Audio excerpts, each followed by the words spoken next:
a prosperidade verdadeira e genuína entre em cada casa, em cada lar. E faça nós vivermos a plenitude do crescimento, da graça do Senhor sobre as nossas casas, sobre os nossos casamentos, sobre as nossas finanças. Faça prosperar, Deus, cada família, para louvor da Tua glória, no nome de Jesus. Amém. Pastor Igor.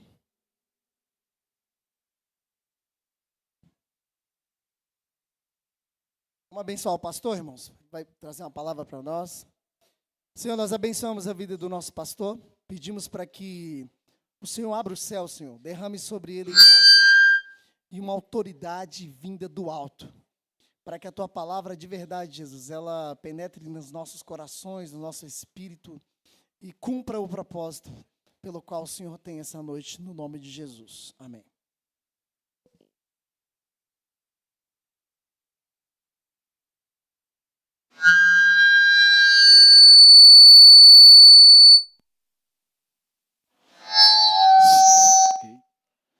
Amém? Conseguiu aí? Glória a Deus, amém. Queridos, vocês estão bom? Amém? Paz do Senhor a todos, glória a Jesus. Deus é bom em todo tempo e bom estar na casa do Senhor, bom estar na presença de Deus, amém? E essa noite nós estamos felizes porque mais um culto de ceia, mais um mês que a gente está começando, né, iniciando na presença de Deus e o mais importante, tendo esse momento de comunhão juntos aqui.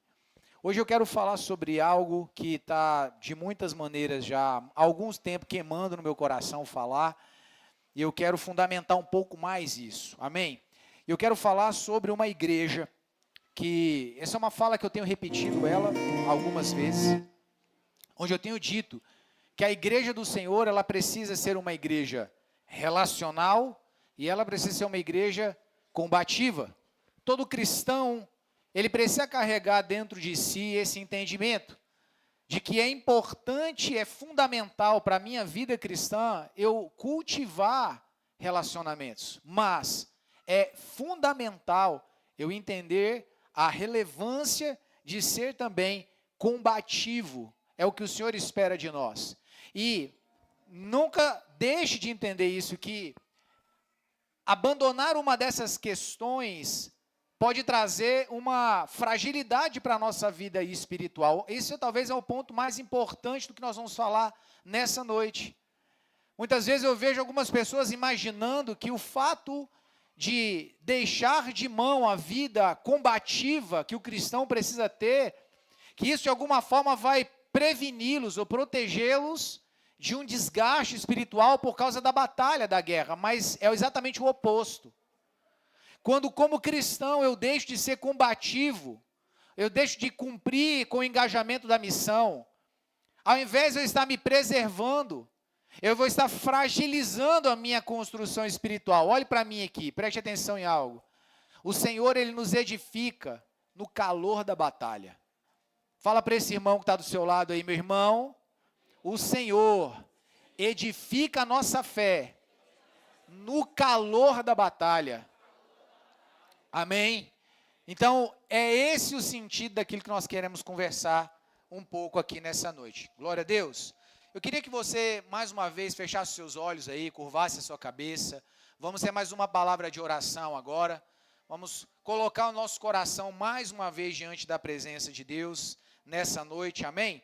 Senhor, nós queremos orar mais uma vez, e o objetivo da nossa oração nessa hora é que o Senhor prepare o nosso coração para a sua palavra, que o Senhor prepare o nosso entendimento para desfrutar das verdades que a tua palavra nos traz. Nós queremos, Senhor amado, nessa noite, mais do que simplesmente termos acesso a informações, nós queremos de fato ser transformados pela revelação da sua palavra.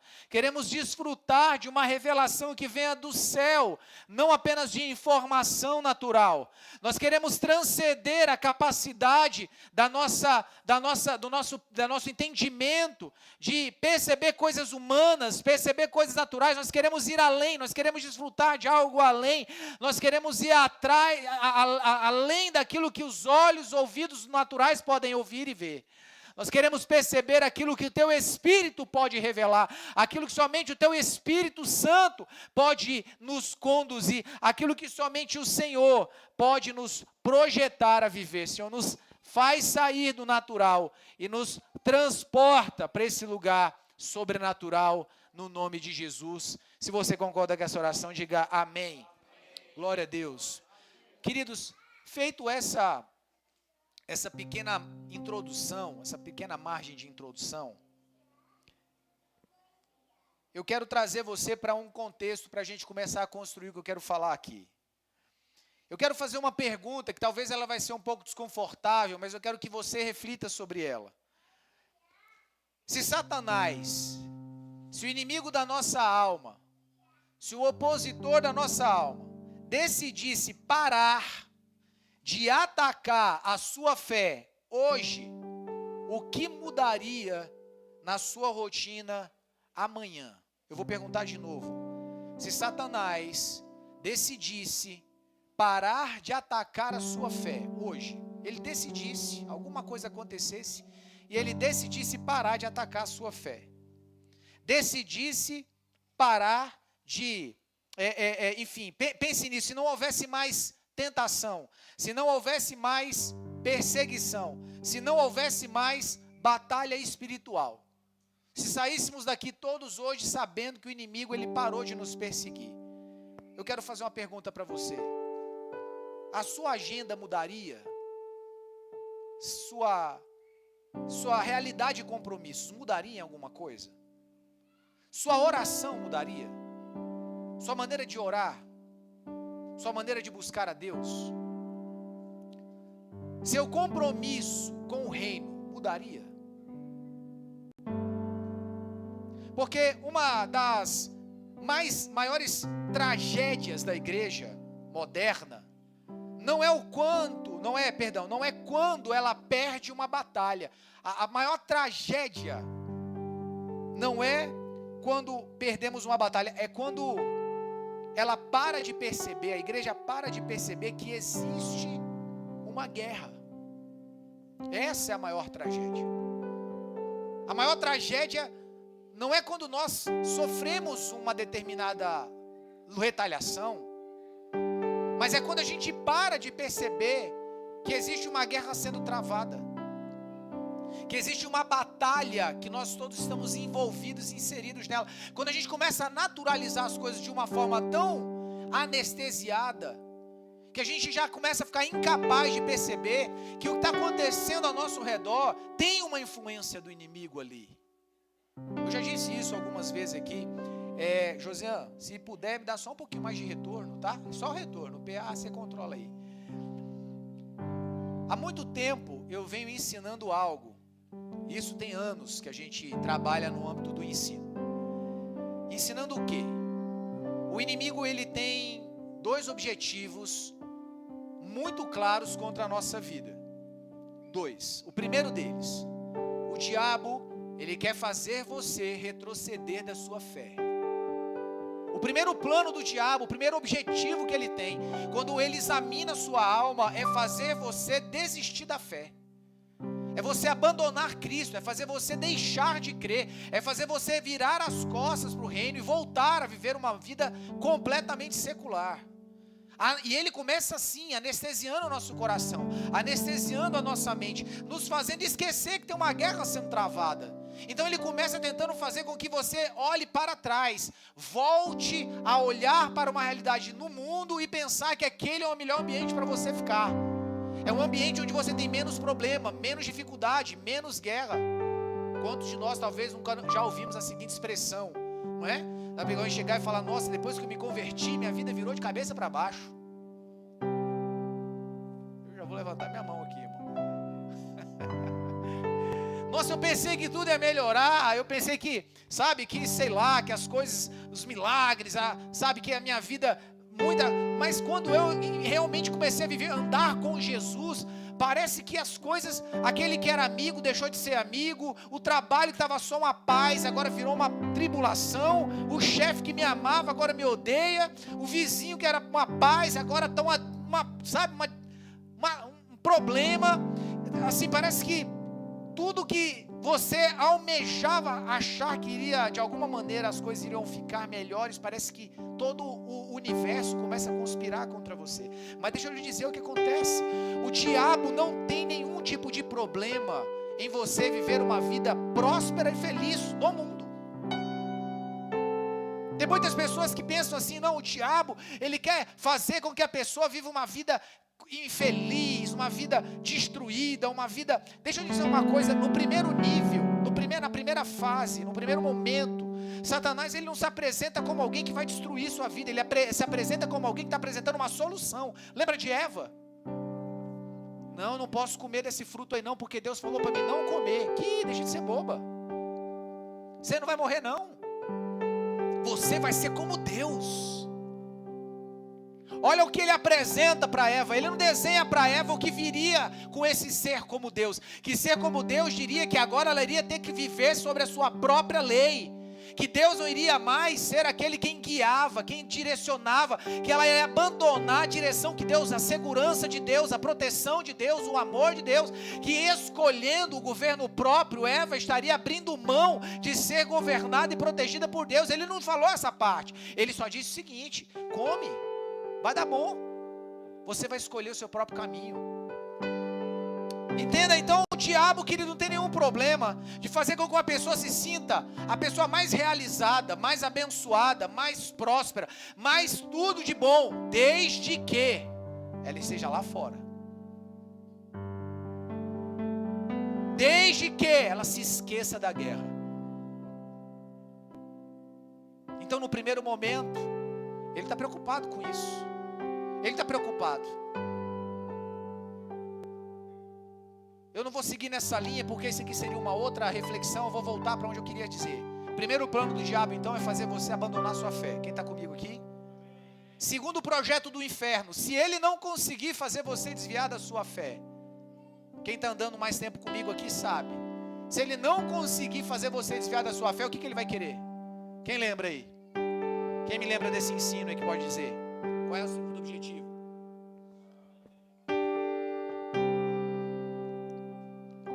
É a hora do teste dos discípulos. Lembra que está rindo aqui, ó. É a hora da checagem do discipulado, né? Hã? Não ouvi. Não. Não. Não. Não. Essa você decorou, né? Se o diabo não conseguir fazer você desviar da fé, ele vai fazer de tudo para inutilizar você dentro do corpo. Talvez ele não tire você da igreja, talvez a sua fé está muito clara em saber que você não pode viver sem Deus. Talvez está muito claro dentro da tua alma que você não pode se afastar de Jesus, que você não pode. Nós vamos usar a mesma frase de Pedro: para quem iremos? O discurso do Senhor é duro. O Senhor, João 6, quem está comigo aqui, lembra?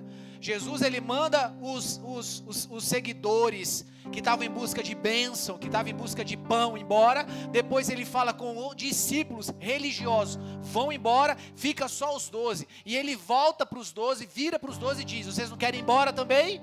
Então Pedro, ele tem uma reflexão que é a mesma nossa, que a gente chega a determinado momento da vida, que a gente está vendo as coisas acontecendo, e muita dificuldade, muitas situações, muitas batalhas, muita guerra, muita situação, e aí o diabo vem aí e desiste, abandona, renuncia a sua fé, e você fala: eu não posso, como eu vou renunciar?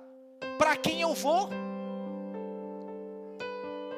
Para quem iremos?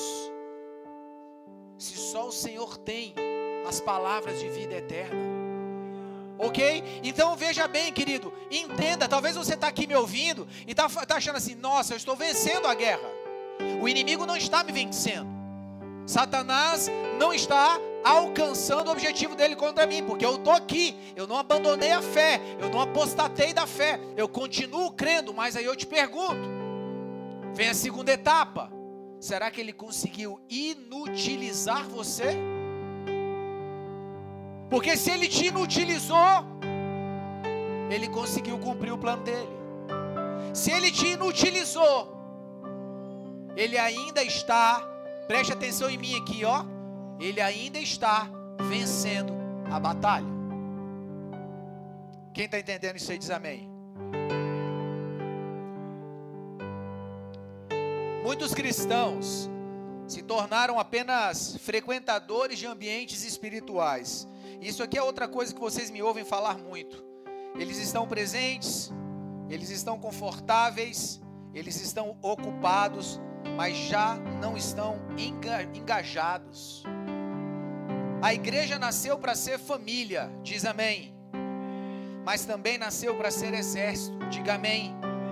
E quando eu falo de engajar, eu não estou falando só de você estar participando de algum ministério. Ah, pastor, está dizendo que eu tenho que participar de algum ministério? O senhor está dizendo que eu tenho que estar envolvido em alguma atividade ministerial? Querido, eu estou dizendo que você tem que entender de Deus aonde você se encaixa no reino dele, no que se tange ao seu combate, a sua batalha, a sua guerra, porque a guerra já está acontecendo. E dentro disso nós vamos começar então a pontuar algumas coisas. A primeira coisa que eu quero pontuar é sobre João 15:5. Coloca João 15:5 aqui para mim, por favor. João 15:5. Eu sou a videira, vocês são os ramos. Quem permanece em mim e eu nele produz muito fruto, pois sem mim vocês não podem fazer coisa. Diga comigo assim: eu sou a videira, vós os ramos. Essas são palavras de Jesus, irmãos, amém? Eu sou a videira, vocês são os ramos. O que isso quer dizer, queridos? Jesus nunca chamou pessoas para uma causa em primeiro lugar, nunca. Quando nós falamos de chamado, o primeiro chamado de Deus para nós não é um chamado para uma atividade, não é chamado para uma ação, não é um chamado para uma tarefa. O primeiro chamado que Deus nos faz é um chamado para estar com Ele. Eu acho que você não entendeu o que eu disse, não. Vou falar de novo isso aqui. Querido, se você compreender isso aqui vai ser libertador para a sua alma. O primeiro chamado que Deus faz para nós não é um chamado para uma tarefa. Quando você ouvir falar de chamado, nunca associe isso a uma função. Ah, qual é o seu chamado? Alguém te perguntar, qual é o seu chamado? Logo você pensa, eu acho que é cantar, eu acho que é pregar, eu acho que é evangelizar, eu acho que é fazer alguma coisa, cuidar de crianças, estar no som. Não é uma tarefa. O primeiro chamado de Deus para a sua vida não é uma tarefa. O primeiro chamado de Deus, cadê o texto? Deixa ele aqui. O primeiro chamado de Deus é dizer assim, ó, eu sou uma videira, vocês são os ramos, vocês fazem parte de mim. O Senhor não está dizendo, olha, vocês têm que ir, vocês têm que fazer. Olha o que Ele está dizendo, quem é enviado? Sim ou não, igreja? Vamos comigo. Quem? Mais forte. Quem? Olha para esse irmão que está do seu lado, que eu acho que ele não está crendo não. Fala para ele, quem? Você entendeu isso? O Senhor está dizendo, o chamado não é para fazer, o chamado é permanecer em mim. Então quando nós olhamos para a realidade de ser igreja, a primeira coisa que Ele nos ensina é que existe um convite, venha estar em mim. E queridos, a maioria dos problemas de alma que a gente vive, espirituais que a gente vive, é porque a gente deixa de estar, porque é só estando nele, e ele em nós, que eu vou produzir o quê? O fruto então vem depois. Primeiro eu permaneço nele, primeiro ele permanece em mim, primeiro uma união, uma comunhão, um relacionamento, uma vida juntos, primeiro isso, depois, diga comigo, depois vem o fruto. Então talvez muitas das crises que a gente está passando é porque a gente deixou de permanecer, é porque a gente esqueceu qual é o chamado. É porque a gente deixou de entender que o diabo, ele pode não me fazer desviar, mas se ele me fazer inútil, se ele me inutilizar no reino, ele também está vencendo. Por isso ele nos chama, permaneçam em mim. Porque se vocês permanecerem em mim, e eu em vocês, vocês vão produzir. Perceba que o fruto, ele não é relacionado à força do braço. O fruto está relacionado ao quê? Permanecer nele.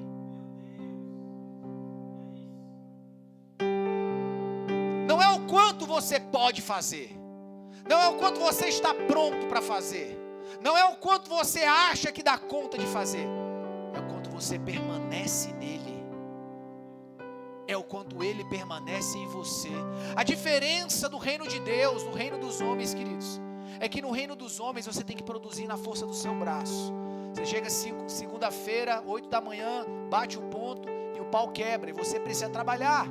No reino de Deus, você entra na presença dele, você permanece lá com ele, e quando você sai de lá, não, irmão, preste atenção nisso aqui, levante suas mãos aí, levante suas mãos, eu quero falar isso como profeta de Deus na sua vida. Queridos, no reino de Deus funciona assim: quando você entra na presença dele, permanece lá, quando você sai de lá, já está tudo preparado e pronto. Quando você entra lá com crise, quando você entra lá com problemas, quando você entra lá querendo fazer coisas, quando você entra lá com a sua alma aflita, mas você permanece lá e ele permanece com você, quando você sai de lá, já está tudo preparado, já está tudo feito, já está tudo, sabe, resolvido. O ensino dele é: ei, não é você que vai fazer, eu só quero que você permaneça na minha presença, eu só quero que você fique aqui, eu só quero que você cultive esse lugar. Quem está entendendo isso diz amém. Jesus nunca chamou pessoas para uma causa. Primeiro, ele chama pessoas para si. Antes de enviar discípulos ao mundo, ele chamou-os para perto dele. Antes da missão, veio a comunhão. Antes de fazer, veio permanecer. Então a igreja, ela não foi construída sobre atividades. Não é sobre atividades, nunca foi. Ela foi construída sobre relacionamento. E como é esse relacionamento? Primeiro, relacionamento com Deus. É óbvio. Então quando a gente fala aqui sobre a importância de você estar, de você orar, olha aí, ó, o pessoal da Forja esteve no monte, lá no seu quarto, lá na sua casa, sabe? Quando você entende isso, esse relacionamento que precisa existir. Segundo, relacionamento com a palavra. Querido, não há vida com Deus sem relacionamento com a Bíblia, sem relacionamento com a Escritura, sem você dedicar tempo do seu dia lendo, sabe? Não é ler um provérbio para ir para o trabalho, é ler de verdade, é ler 3, 4, 5 capítulos da Bíblia, é gastar tempo com a palavra, é gastar tempo meditando, é gastar tempo aprendendo, é gastar tempo entendendo, é relacionamento, e relacionamento com os irmãos. Porque na realidade do relacionamento entre nós, queridos, deixa eu te falar uma coisa, existe um poder místico do relacionamento entre irmãos. Josiane, mais um pouco, ainda está meio, eu estou tendo que gritar para me ouvir aqui, eu quero falar mais baixo. Existe, eu acho que ele até tem volume aqui, deixa eu tentar aumentar aqui também. Som, oi, melhorou agora. Esse relacionamento com irmãos, entre nós, é um relacionamento, irmãos, que ele nos amadurece. Eu falei isso numa última vez que eu preguei, que nós estamos entrando dentro de uma realidade de geração, onde as pessoas elas têm fugido, ou melhor, não é a palavra nem fugido, mas entrado em um lugar de autoprotecionismo, sabe? E para esse autoprotecionismo acontecer, a gente está evitando ambientes de conflito. Só que quando eu estudo a palavra, são nos ambientes de conflito que Deus nos aperfeiçoa. Então, ao mesmo tempo que a minha alma está sendo, sabe, de muitas formas amassada através dos relacionamentos, através do nosso, né, desse nosso processo de amoldar-nos um ao outro, é nesse lugar que Deus ele forja o caráter, aperfeiçoa o caráter. É nesse lugar que Deus aperfeiçoa o fruto do Espírito. Então assim, ó, não dá, é impossível viver uma vida de crescimento espiritual sem eu viver o relacionamento entre irmãos. Onde eu vou aprender a lidar com a fraqueza, a debilidade daquele irmão. Onde eu vou aprender a suportá-lo. Onde eu vou aprender a amá-lo. Onde eu vou aprender a lidar com as suas falhas. E ele vai ter que aprender a lidar com as minhas. Entenda, e é uma verdade muito poderosa, e a gente escuta isso muitas vezes, as pessoas ficam espantadas quando em alguns ambientes as pessoas falam dos problemas que estiveram dentro da igreja. Ah, mas eu tive problema com A, com B, com C. Nossa, dentro da igreja você viveu esse problema? Sim, queridos, não existe outro ambiente onde o caráter é tratado dentro dos relacionamentos. Não existe outro. Que outro existe? Não existe. No trabalho não funciona assim, você está lá, faz o certinho, porque senão você é mandado embora, um abraço. Fim de história. Mas dentro da igreja, eu não tenho como demitir ninguém. Eu vou ter que amar aquele irmão, porque domingo que vem eu vou ver ele de novo.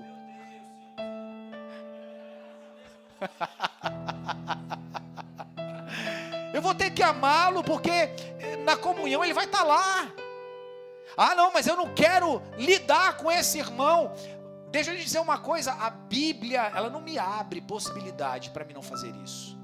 Entenda que existem níveis de relacionamento, e isso é o que nos amadurece. A Bíblia vai nos dizer assim, ó, se possível, quando depender de vós, tende paz.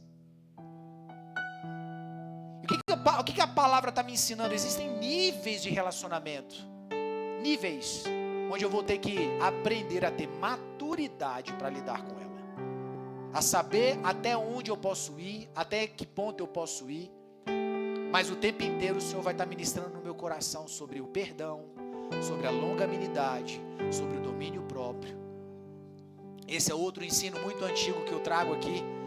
Eu digo muito para os irmãos, eu falo, de que maneira Deus nos ensinaria domínio próprio sem colocar alguém para tirar nossa paciência?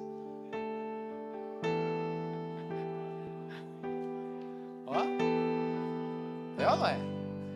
De que maneira Deus nos ensinaria sobre mansidão se não colocasse alguém que desse vontade em você de meter, de enforcar? Senhor, não me dá a força não, me dá a graça, porque se eu me der força, eu enforco. Como eu vou ter mansidão sendo estruturada em mim se não for no meio desse tipo de ambiente? Como eu vou aprender, querido, sobre o caráter de Cristo, se eu não for colocado num ambiente onde as almas que Ele ama, eu vou precisar amar? Porque esse irmão que você não suporta, Deus morreu na cruz por ele também. E agora a gente faz o quê?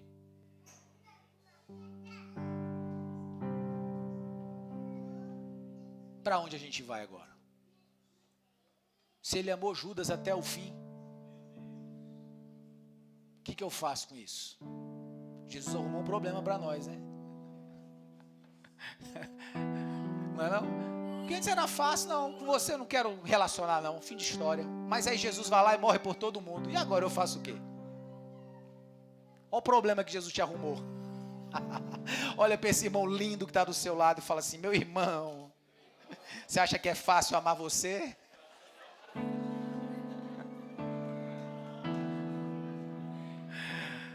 Você acha que você é a ovelhinha fofinha de papai? Hã? Você acha que você é o lindinho de Jesus? A última ovelha mansa do aprisco é você. Diga misericórdia, Jesus. Aleluia. Irmãos, olha que interessante. O problema é que existe uma diferença enorme entre estar conectado e estar próximo. E aqui eu quero que você escute, você que é a ovelha desse rebanho. Escute isso que eu vou dizer. Há uma diferença enorme entre estar conectado e estar próximo. Tem gente conectado à igreja, mas distante de Deus. Conectada à igreja, mas distante do relacionamento uns com os outros. Conhece os cultos, conhece os eventos, conhece os líderes, mas não conhece a voz do pastor. Eu não estou falando para outras igrejas, eu estou falando para a IBR, aqui de Samambaia. Uma geração inteira está tentando vencer batalhas espirituais sem intimidade espiritual. Quer autoridade sem altar. Quer ter frutos. Cadê o texto? Quer ter frutos sem ter raiz. Quer resistência, quer ser resistente, quer vencer sem comunhão. Essa matemática não funciona, irmão.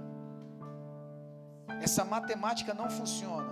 Quem perde a comunhão, escute isso, perde a capacidade de discernir o que está acontecendo ao seu redor.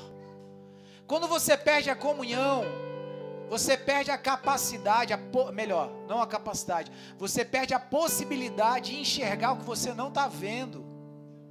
Quando a gente perde a comunhão, a gente só passa a escutar a nossa própria voz. Quando a gente perde a comunhão, queridos, eu paro de ouvir aquilo que talvez vai me confrontar, mas pode salvar a minha alma. Segundo ponto, coloca Mateus 5,14 para mim, por gentileza.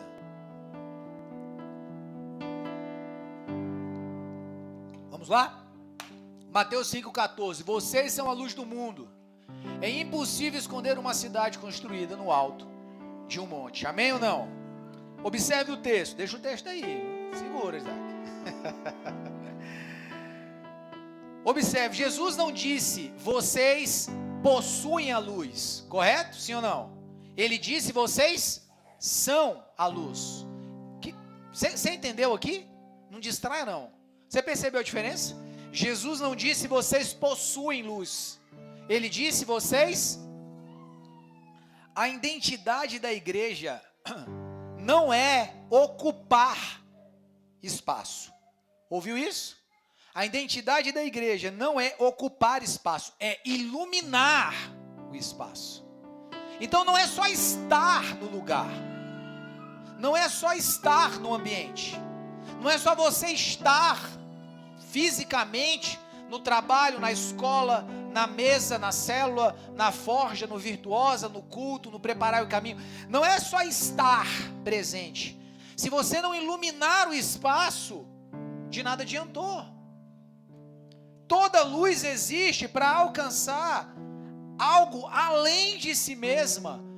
Ninguém coloca a luz no lugar apenas para a luz iluminar a si própria, apenas para a lâmpada acender para ela mesma. Vocês estão conseguindo me entender?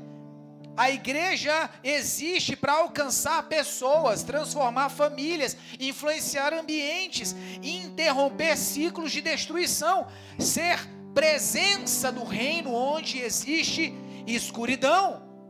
Então não é só ter uma lâmpada. Aqui tem uma lâmpada. Todos estão vendo que tem uma lâmpada aqui? Ela está aqui. Mas qual é a relevância dela?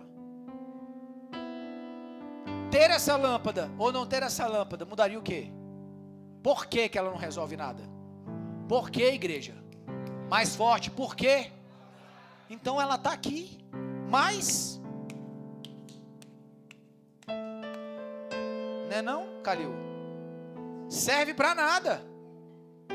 Porque para ela ter alguma serventia, ela deveria estar fazendo o que essa outra aqui está. Ela deveria estar iluminando. Você entendeu isso? Amém ou não amém? Então preste atenção, queridos, existe um cristianismo moderno que se tornou excessivamente autocentrado. Tudo gira em torno de minha bênção, minha vitória, meu milagre, meu crescimento. Enquanto isso, pessoas estão morrendo espiritualmente, do lado de quem já conhece a verdade, porque nos tornamos uma lâmpada que não ilumina nada. Nos tornamos uma luz que está Lembra do que eu falei para você no início? Sobre o plano do diabo? É isso que ele quer fazer. Se ele não te fizer desviar, ele quer te tornar isso aqui. Uma lâmpada apagada. Uma lâmpada que não serve para nada. Para nada. Quando a igreja deixa de olhar para os perdidos, ela passa a olhar excessivamente para si mesma. Queridos, esses 20 anos de pastoreio, de ministério, uma das coisas que mais me gerou clareza é que as pessoas que menos se dedicam a ser luz para outras vidas são aquelas que mais potencializam a sua própria dor. Aquelas que estão menos está errado, né? Cadê os meus agentes de português? O Levi está já me olhando ali de cara feia. Aquelas que menos estão disponíveis a iluminar, a ir, a fazer, são aquelas que mais alimentam a sua dor, que mais causam problemas e dificuldades através da sua própria vida.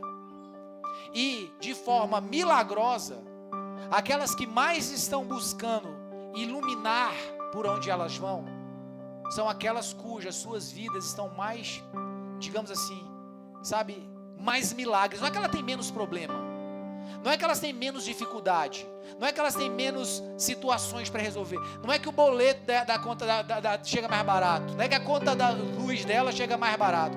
Os problemas continuam igual, todo mundo tem problema igual. A diferença é que algo da parte de Deus acontece. Lembra do que eu falei do chamado de Deus para estar com Ele? E de repente você estando com Ele, você sai de lá e aquilo que era gigante, aquilo que era problemático, aquilo que era parece que aquilo desaparece, algo de Deus acontece. Quem está comigo aí diz amém. A igreja primitiva, queridos, só fechando aqui, então esse é o ponto. Atos 2, verso 42. Vamos para o nosso próximo ponto que eu quero falar. Até o 47, tá? Todos se dedicavam de coração ao ensino dos apóstolos, à comunhão, ao partir do pão e à oração. Havia em todos eles um profundo temor, e os apóstolos realizavam muitos sinais e maravilhas. Os que criam se reuniam num só lugar, compartilhavam tudo o que possuíam,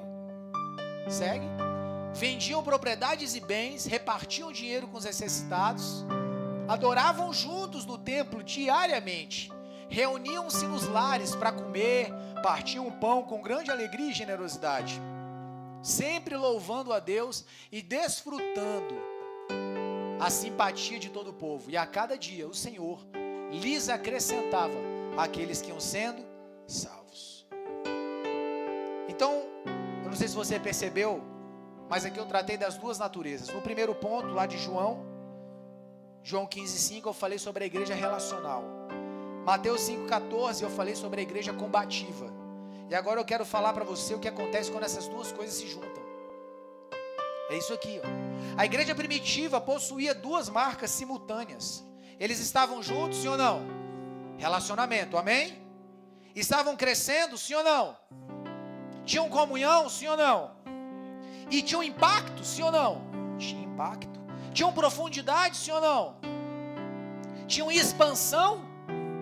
Todos os dias o Senhor acrescentava aqueles que iam sendo salvos. Preste atenção, relacionamento gera saúde a missão gera movimento. Quando falta relacionamento, surge ativismo. Quando o relacionamento acaba, surge ativismo. Quando falta missão, surge acomodação. Então preste atenção, querido, relacionamento não é a gente ter muitas atividades. Relacionamento é intencional. Relacionamento é esforço. Relacionamento é abertura. Deixa eu falar para vocês aqui. O Forja e o Virtuosos foi planejado, pensado, idealizado para que cultivemos esse ambiente relacional. Então assim, é fundamental. Você, pastor, eu quero relacionar. Eu entendi. Por onde eu começo? Na Forja, homens com homens, mulheres, falando, conversando, interagindo, resolvendo coisas, indo para o monte juntos, sabe? Orando juntos, construindo juntos. Relacionamento, ele é intencional, sabe? Precisa de energia para isso daí, ok? Amém ou não amém? Ao mesmo tempo que quando a gente não tem uma missão, a gente acomoda. Quando a gente não tem uma missão, a nossa vida cristã ela fica vazia. Deixa eu te dizer uma coisa, querido. A vida cristã, ela não é parametrizada nesse formato que a gente está vendo aqui. Esse formato, vou até dizer algo para vocês aqui. A gente utiliza esse formato aqui por conta de organização aqui dentro, de melhorar o espaço físico, mas esse não é um ambiente, esse não é o formato que está no meu coração. Quem anda comigo há mais tempo sabe disso. A gente adotou esse formato por conta da questão como o nosso espaço é pequeno, a gente precisa acomodar melhor todo mundo, mas não seria assim. Se fosse aquilo que está no meu coração, não seria assim. Porque essa ideia gera uma ideia errada, gera uma ideia de que nós estamos aqui sendo alimentados por aquilo que vem de lá, e aquilo que vem de lá é um lugar para poucos, é um lugar privilegiado, é um lugar onde um grupo pequeno de pessoas tenha o poder de ter o microfone na mão para comunicar alguma coisa. Mas isso nunca foi o conceito de Jesus para a sua igreja. Essa ideia gera um engano de que a responsabilidade está sobre quem está ali, e quem está do lado de cá é ouvinte, é receptor, é alguém que está aqui com menos responsabilidade do que quem está lá. Isso nunca foi a ideia e o formato do que Jesus planejou, nunca foi. Por isso que Jesus gostava de mesa, todos sentados no mesmo pé, de igualdade, olhando nos olhos uns dos outros, servindo uns aos outros, sabe? Todos têm voz, todos têm algo de Deus, todos têm algo do Espírito, todos têm algo a comunicar. Entenda? Então, quando nós olhamos para essa realidade, nós vemos o entendimento de que se eu não tenho uma missão, a minha vida ela vai cair num lugar de acomodação. Se eu não tenho um propósito, se eu não tenho algo que eu estou perseguindo, eu vou cair num lugar de acomodação.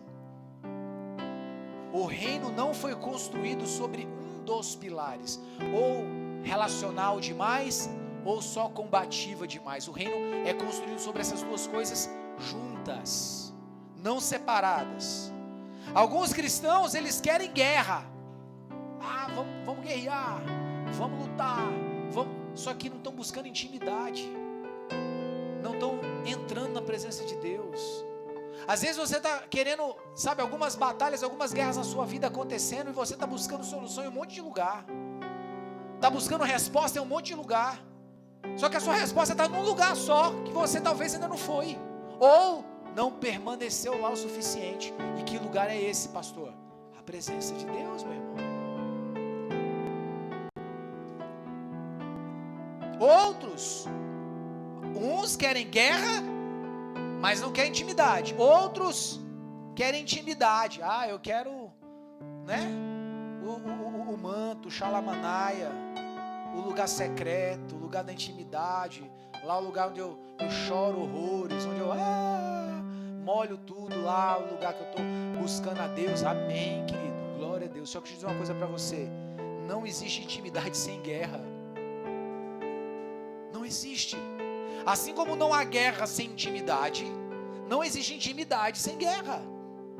As duas coisas são conectadas. Deus nos chama para Ele, mas depois Ele nos envia para o mundo. Deus nos chama para Ele, para nos curar, para nos dar identidade, para nos mostrar um caminho, para nos mostrar a verdade. Depois Ele diz, pronto, agora vá para a guerra, vá lutar, vá ser luz, vá ser sal, vá ser testemunha. Queridos, eu não vejo em lugar nenhum na Bíblia, na Escritura, Jesus chamando os discípulos para Ele, falou, ok, que lindo, que maravilhoso, o Xalamanaia está maravilhoso, vão ficar todo mundo aqui agora. Vão lá, fiquem lá em Jerusalém, fiquem lá até morrer. Permaneçam lá, todo mundo escondidinho. Foi isso que Jesus falou? Vocês vão ficar lá. Até que fiquem lá, orem, busquem, jejuem, até que o que, irmãos? Sejais revestidos de poder. E aí depois que for revestido de poder, aí vocês ficam lá, aproveita o manto, aproveita o fogo, aí vocês choram, aí vocês, fica lá rolando no chão. É isso que Jesus fala?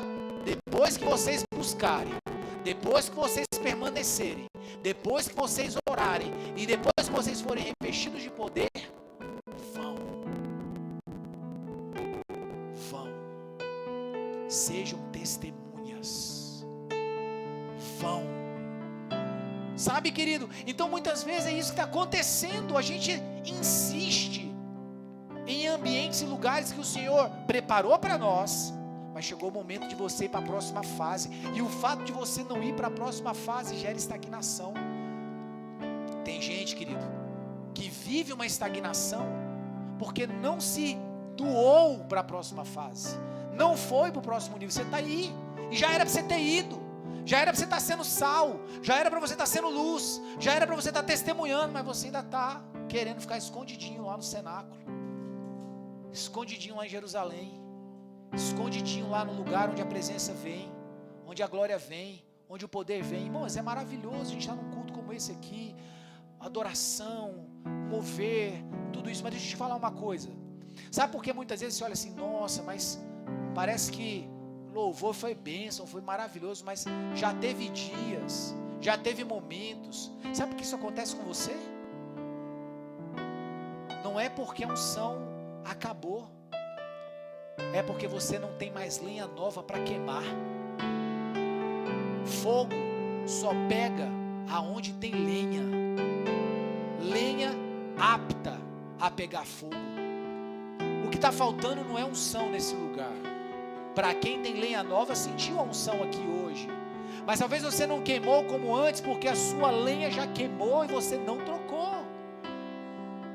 A lenha já queimou e você não tirou a cinza, não arrancou aquela lenha que já estava queimada e trouxe nova lenha. E o que é essa nova lenha? É a disposição de dizer, Senhor, eis-me aqui, eu quero queimar de novo, eu quero avançar, eu quero ir para a tua glória, eu quero evangelizar, eu quero ganhar almas, eu quero ser luz, eu quero ser sal, eu quero orar pelos enfermos, eu quero orar por libertação, pelos endemoniados, eu quero ir, eu quero ganhar alma, eu quero discipular, eu quero evangelizar, eu quero ir para as nações, eu quero ter uma célula, eu quero ganhar muitas almas, eu quero discipular muitas vidas.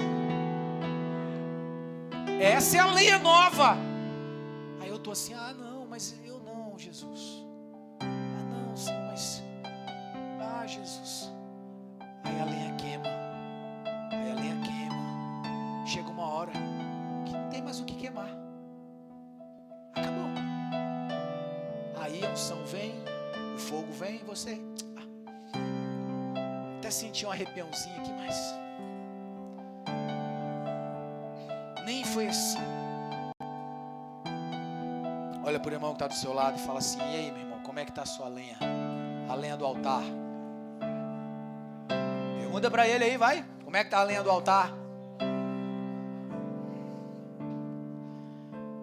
Uma igreja que apenas se reúne, ela envelhece.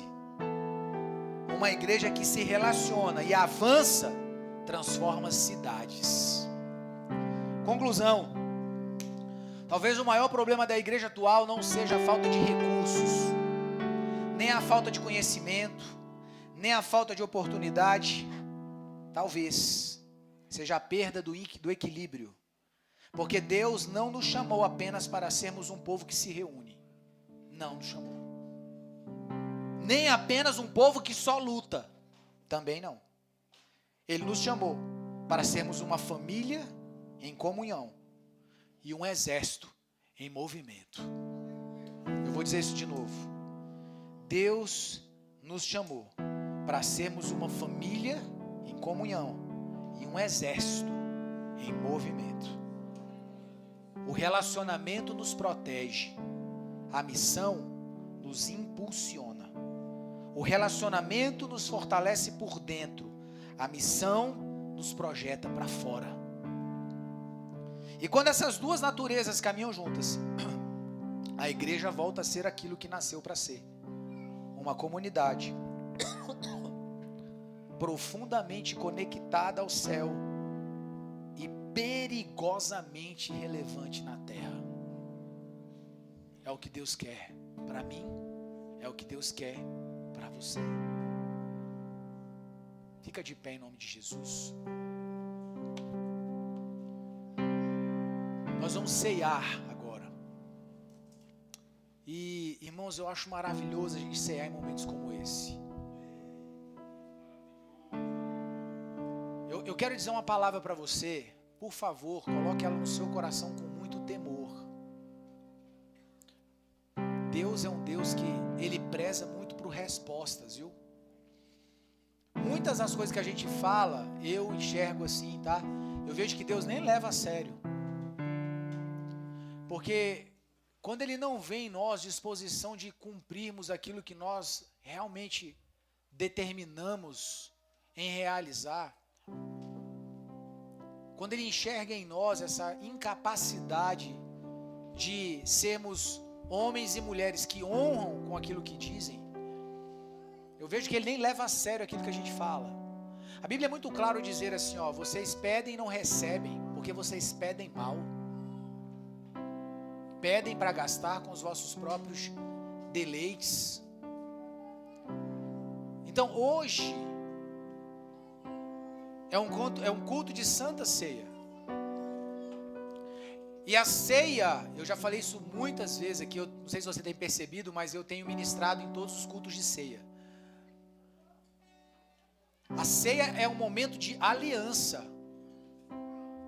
É um momento de renovação de aliança. É muito além, irmão, de será que eu pequei? Será que eu fiz alguma coisa essa semana? Será que eu, buzinei para alguém e falei alguma palavra que não devia? Não, é muito além disso. Hoje é um culto, esse culto é um culto de...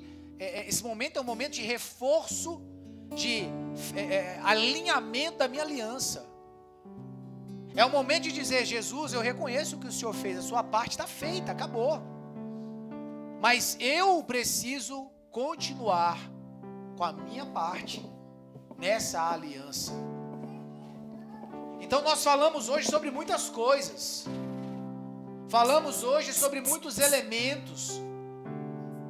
Sobre uma igreja que ela é relacional e que ela é combativa. Falamos sobre uma lenha que precisa queimar de novo dentro de nós.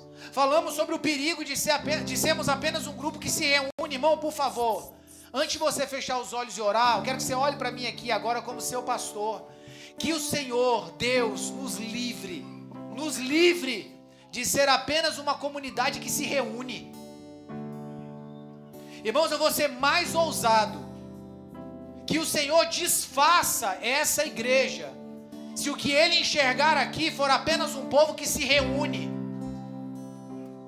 Apenas um grupo de pessoas que está olhando para esse ambiente como um ambiente de nutrição, mas não um ambiente que nos posiciona para uma resposta para o reino de Deus. Se não formos ser uma comunidade que se relaciona, mas que é combativa, que quer pregar o evangelho, que quer ser sal, que quer ser luz, que não quer ser uma luz apagada, queimada, que não ilumina nada, que não faz qualquer diferença, que você no seu trabalho não faz diferença nenhuma, que você na escola onde você estuda não faz diferença nenhuma, que você lá no seu bairro, na sua rua, lá onde você poderia estar chamando muitas pessoas para ir na mesa, não faz diferença nenhuma. No culto, você vem para cá e não faz diferença nenhuma, porque você não tem lenha para colocar nessa fogueira. Não tem lenha. E eu estou sendo muito pontual com a igreja, não estou falando com os visitantes agora, estou falando com quem é membro dessa casa,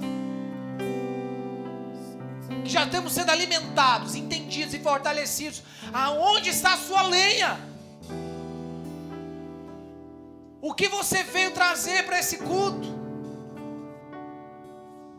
Ah, pastor, eu vim Deus trazer uma palavra ao meu coração. Sim, meu querido, dele, eu sempre vai ter uma palavra para você. Agora, Ele espera de mim, de você, uma resposta ao que Ele já está fazendo. Ou nós vamos continuar olhando para nossas próprias mazelas, nos queixando das nossas dores, reclamando das nossas batalhas, enquanto Ele está nos chamando: vem estar na minha presença, vem encontrar as respostas que você precisa, vem encontrar a força que você precisa, vem encontrar a unção que você precisa, vem encontrar o abraço que você precisa, o favor que você precisa, a graça que você precisa. Vem encontrar em mim. Ele está disponível, irmão. Nós vamos participar da ceia, e nessa ceia, o que eu quero que você carregue no seu entendimento, quando você for pegar o pão e o cálice, é sobre isso. Pastor, talvez eu não estou sendo combativo e nem relacional, mas eu quero ser. Então renove a sua aliança com Jesus. Não é comigo, não. É com Jesus. Vou descer do altar. Eu sou exatamente um como todos aqui. É com Ele. Foi Ele que morreu na cruz. Foi Ele que pagou o preço. Foi Ele que derramou o sangue.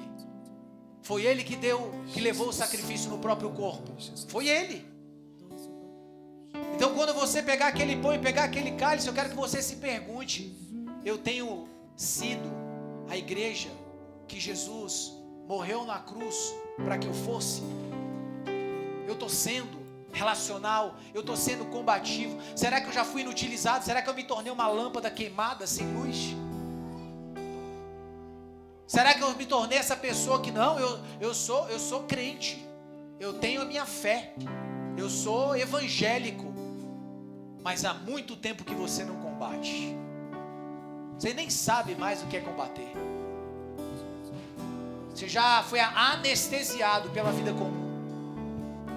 Então eu não estou dizendo que você vai sair daqui hoje completamente diferente. O que eu estou querendo dizer é que quando você pegar esse pão e pegar esse cálice, você vai estar dizendo para Jesus: Senhor, eu quero viver a vida que o Senhor morreu para me viver. Eu posso não estar vivendo isso hoje, eu posso não viver isso amanhã, mas eu quero viver essa vida. Eu não quero outra coisa. Eu não vou viver anestesiado, eu não vou viver apagado a minha vida toda, eu não vou viver como um sal que não salga nada, eu não vou ser alguém que não vai ganhar uma alma, eu não vou ser alguém que vai passar pela vida das pessoas e não vou levar a verdade do evangelho. Eu não vou ser esse que vou passar por um monte de perdidos e eles não vão ouvir falar da salvação. Eu não vou ser esse, Jesus. Eu vou ser aquele que onde eu estiver, a luz vai brilhar. Eu vou ser aquele que onde eu estiver, o sal vai salgar. Eu vou ser aquele que onde eu estiver, vão ouvir sobre o Senhor. Seja através do meu testemunho, seja através das minhas palavras, seja através da minha oração, seja através do que quer que seja, mas eu não vou ser alguém inerte, eu não vou ser alguém que não transmite nada, eu não vou ser alguém que não tem qualquer diferença se está ou não está naquele ambiente, nem no culto. Eu não vou ser aquele que vem para o culto e fica disperso. Eu não vou ser aquele que vem para o culto e fica vendo videozinho na internet. Eu não vou ser aquele que vou vir buscar a sua presença e vou ficar pensando em 30 coisas, menos a sua presença. Eu não vou ser esse. Eu não vou ser. Eu quero queimar na sua presença, seja na minha casa, seja no secreto, seja dentro do carro, indo para o trabalho, seja no monte, seja, sabe, seja no culto, seja onde for. Eu quero ser aquele que queima. Eu quero ser aquele que busca. Eu quero ser aquele que permanece. Eu quero ser. Eu quero ser. Se você quer ser, se você quer ser esse, você vai sair do seu lugar. Você vai ali pegar o pão, pegar o cálice, em nome de Jesus. Fica à vontade. Dentro Pode pegar do pão e do fora, vem queimar em mim. De dentro pra fora, até me consumir. Pense sobre isso. De dentro Não é uma simples fora, vem queimar em mim. Pense sobre isso. De dentro você não está indo bater ponto, pegando ceia, até me consumir. Pense sobre isso. Deixa teu rio fluir. Pense sobre isso. Deixa teu vento soprar. Deixa teu fogo queimar até me consumir. Deixa teu rio fluir. Pense sobre isso. Deixa teu vento você soprar. Você está dando uma resposta ao seu Senhor nessa noite. Deixa teu fogo queimar até me consumir.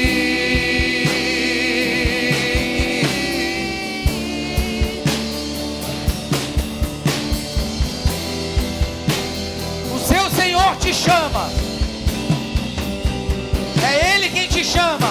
De dentro pra fora, vem queimar em mim. De dentro pra fora, até me consumir. De dentro pra fora, vem queimar em mim. De dentro pra fora, até me consumir. Deixa teu rio fluir. Deixa teu vento soprar. Deixa teu fogo queimar até me consumir. Deixa teu rio fluir. Deixa teu vento soprar. Deixa teu fogo queimar até me consumir. Deixa teu rio fluir. Deixa teu vento soprar. Deixa o teu fogo queimar. Você pode pedir por isso, peça por isso, deixe. Deixa teu rio fluir. Deixa o meu vento soprar. Deixa teu fogo queimar até me consumir. Senhor, nós oramos por esses elementos. Eu oro por este pão que deixa agora o seu uso natural e passa a representar o teu corpo, que foi entregue, moído pelos nossos pecados, o sacrifício que nos trouxe a paz. O Senhor levou sobre si. Nós oramos por este suco de uva que também agora deixa o seu uso natural e representa o seu sangue derramado naquela cruz, o sangue da nova aliança. E nós te louvamos por isso. Te bendizemos. Se você ainda não tirou a proteção aí do suco, pode fazer isso. Pode abrir a embalagem do pão. Este é um símbolo poderoso, irmãos. É um símbolo muito poderoso. E quando quando participamos do pão e do sangue de forma consciente, coisas poderosas acontecem. Mas quando nós não sabemos discernir o corpo e o sangue, isso também pode trazer consequências sobre nós. Então não é só porque você é batizado que você pode ceiar. A questão não é só o batismo. O batismo é um ponto muito importante que marca a sua transição. Ok? Mas existe algo ainda além, que é exatamente o compromisso com a aliança que um dia Jesus nos propôs. Como eu disse, a parte dele ele fez, já está feito, já está consumado, ele já venceu. Agora, somos eu e você. A Bíblia é muito clara em dizer: aquele que permanecer fiel até o fim. Não adianta começar bem. Ah, pastor, eu tenho muitas histórias. Eu já fui líder, eu já fiz isso, eu já fiz aquilo. Querido, glória a Deus. Que bacana que a sua história tem todos esses caminhos, mas não adianta começar bem. Você precisa terminar bem. Ninguém vai entrar no céu, vai alcançar a promessa por causa de um currículo anterior. Temos que viver segundo o exemplo de Paulo. Combati o bom combate, terminei a minha carreira e agora eu guardei a minha fé. Se não chegou o seu tempo final, você ainda tem muito o que fazer. Se Jesus ainda não disse que chegou o fim, ainda há muito o que fazer. Quando você participar da ceia, lembre disso. Lembre desse lugar que o Senhor te quer. Amém? Levante o pão aí. Na noite em que Jesus foi traído, ele tomou o pão, deu graças, partiu e disse: esse é o meu corpo, moído por vocês, o sacrifício que nos trouxe a paz. Esse pão representa aquilo que deveria estar sobre as nossas vidas, e Jesus assumiu o nosso lugar. Quando você comer esse pão, lembra disso. Era para nós estarmos mortos. A nossa condenação já estava certa, mas Ele tomou o nosso lugar. Ele assumiu a nossa conta, a nossa dívida, entregando o próprio corpo no nosso lugar. Então lembra disso, querido. Ele entregou o corpo, a vida dele por mim e por você. Lembra disso. Pode participar do pão.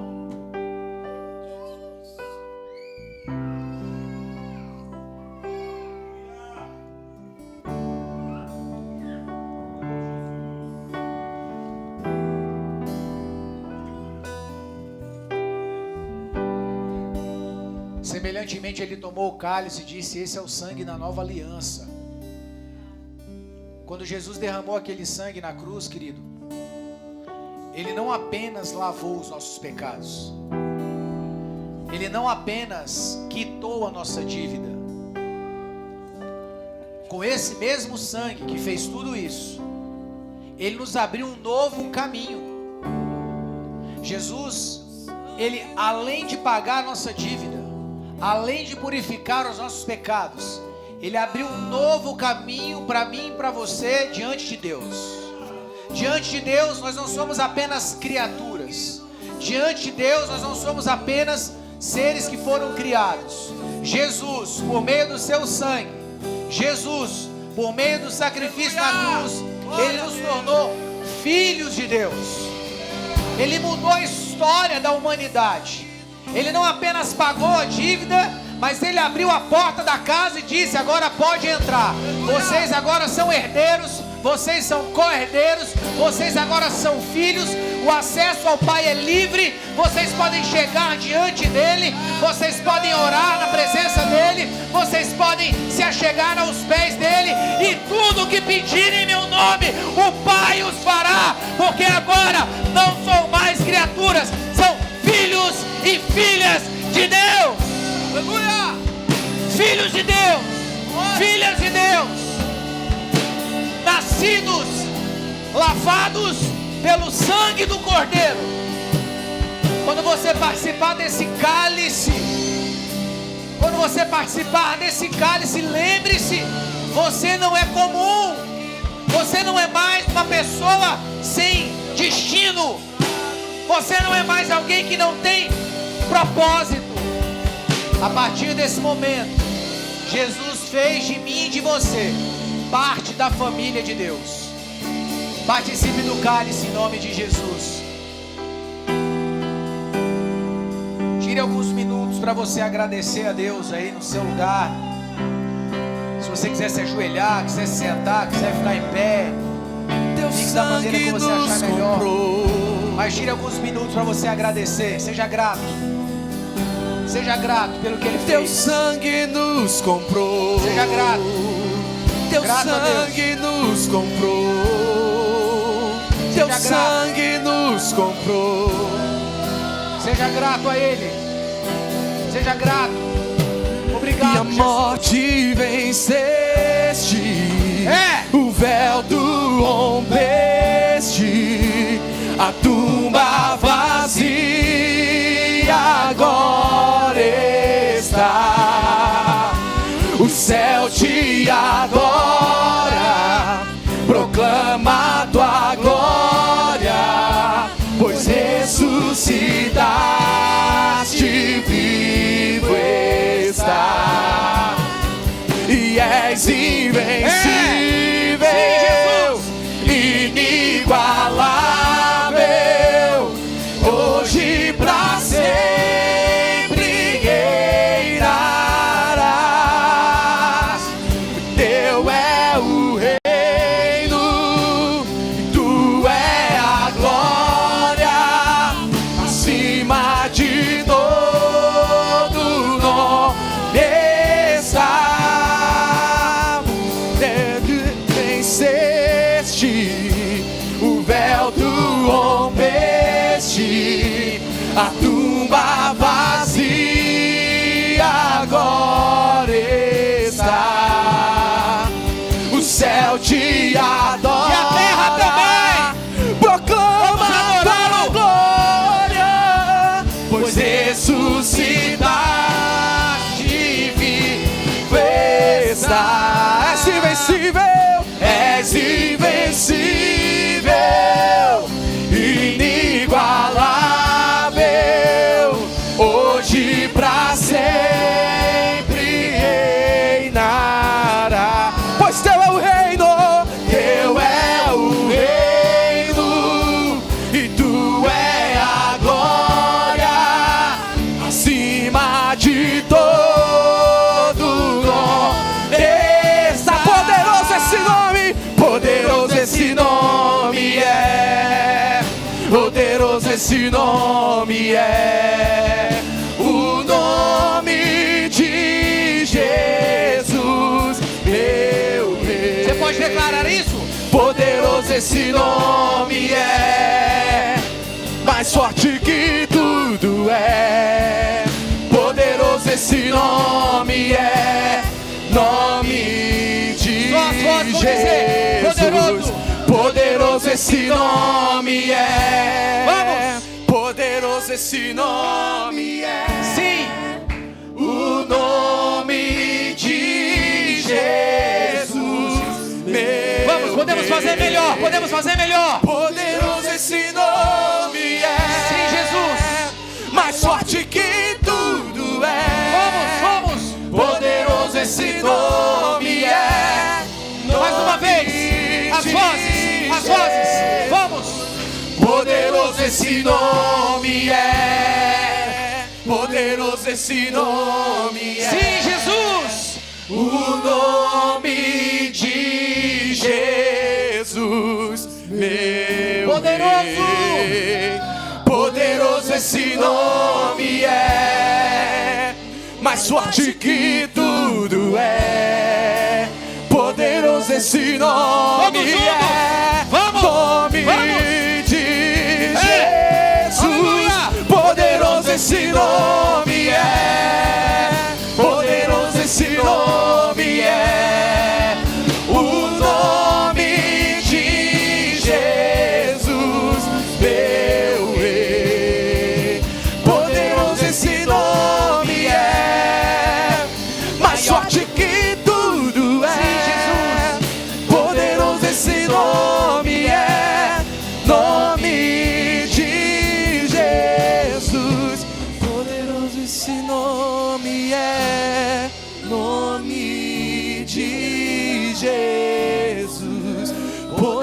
esse nome é nome de Jesus. Aleluia! Louvado é o nome do Senhor. Glória a ti, Jesus. Glória a ti, Jesus. Aleluia. Glória, glória, glória. Aleluia, aleluia, aleluia. Aleluia. Diga aleluia. Aleluia. Aleluia. Aleluia. Glória a Deus, glória a Deus. Hoje nós temos integração. Cadê? Temos? Não? Vamos orar então. Queridos, mês de junho começou. Muitas vezes a gente faz planos, sabe, para muito, muito tempo. Deixa eu te dizer, começa essa semana, começa amanhã, começa hoje. Se algo Deus falou no teu coração, começa agora. Não perca mais tempo. Não desperdiça mais um dia na sua vida, fora do lugar que Deus te chamou para estar. Vamos orar. Senhor, em nome de Jesus, eu quero abençoar o teu povo. Leva cada um, Senhor, debaixo das tuas mãos poderosas, de volta para o seu lar. Guarda e livra do acidente. Senhor, que todos cheguem em sua casa em segurança. Livra de falha mecânica. Que todos cheguem em paz. Pai amado, em nome de Jesus, que teus filhos, teu povo tenha uma semana abençoada, tenha uma semana de paz, uma semana de bênção, uma semana de alegria. Que todos, Senhor, vivam, Senhor amado, aquilo que o Senhor tem para cada um deles, em nome de Jesus. Fortalece, abençoa, guarda, livra, faz milagres. E que o teu nome poderoso, Senhor, seja engrandecido na vida de cada um dos teus filhos, no nome de Jesus. Você pode dizer amém? Glória a Deus. Irmãos, as últimas pessoas que tomaram a decisão